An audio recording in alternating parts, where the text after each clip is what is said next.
Half a dozen Democrats in Congress with military and intelligence backgrounds are urging current service members to ignore the chain of command if they're given unlawful orders.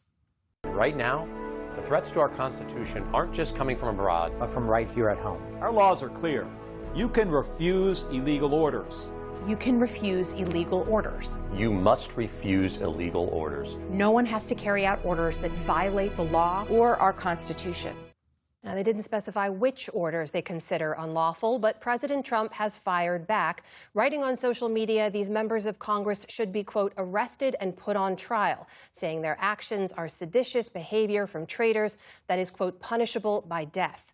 Congressman Jason Crow of Colorado is a retired Army Ranger and one of the Democrats you just heard from in that video. He joins me now. Congressman, welcome to the show. Thanks for joining us. Hi, Amna. So Karoline Leavitt, the White House press secretary, was asked about all this in the briefing today. I just want to play for you her response. Just to be clear, does the president want to execute members of Congress? No. Let's be clear about what the president is responding to.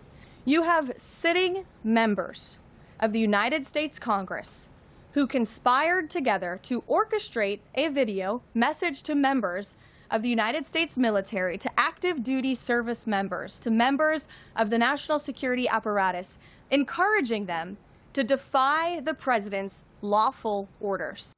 Congressman, I just want to get your response to the latest from the White House on this.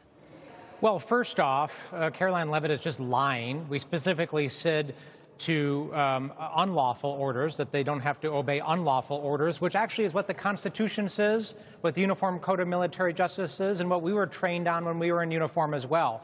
This administration wants people to think that simply reminding people of their oath and what the law requires is somehow criminal and should result in treason and hanging. Because secondly, that is what the president said this morning. He called for a treason trial, he called for our arrest, and he called specifically for our execution by hanging. So to be specific here then, Congressman, which unlawful orders are you asking military members to refuse? What did you see that prompted you and others to make this video?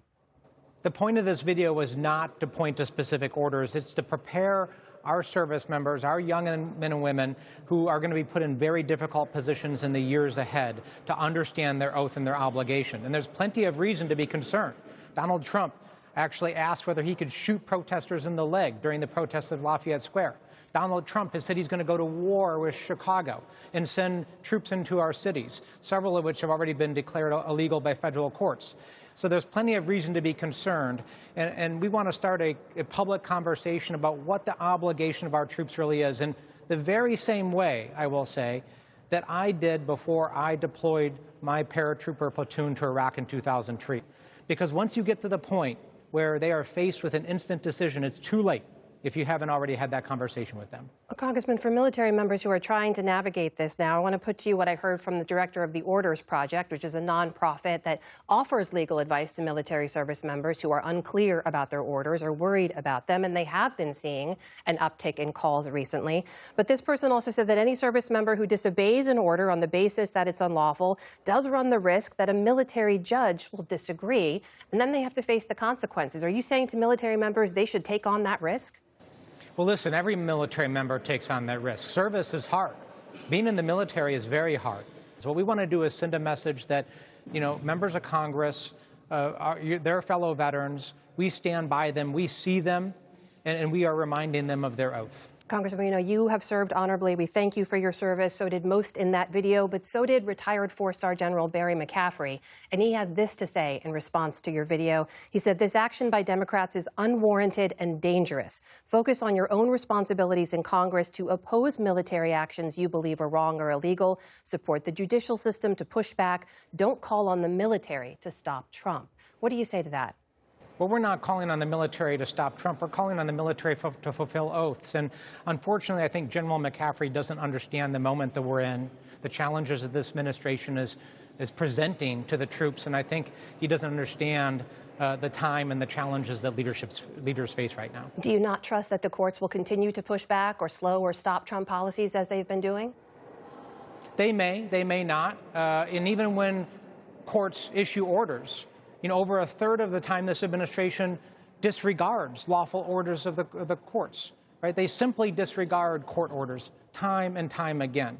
So, my job as a member of Congress is to do everything possible to uphold the Constitution and to defend this country.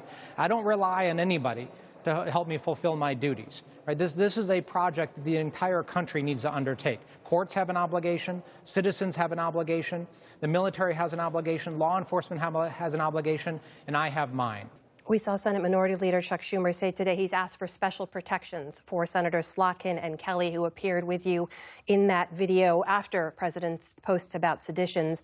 Are you worried about your own safety? Have you seen any increase in threats since the President's posts?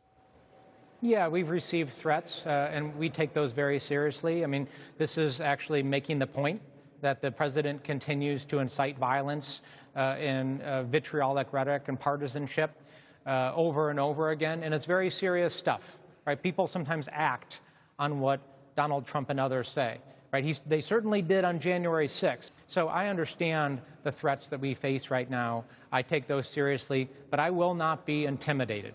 But what Donald Trump wants is he wants to use fear and intimidation to silence dissent, to silence opposition, and to silence speech.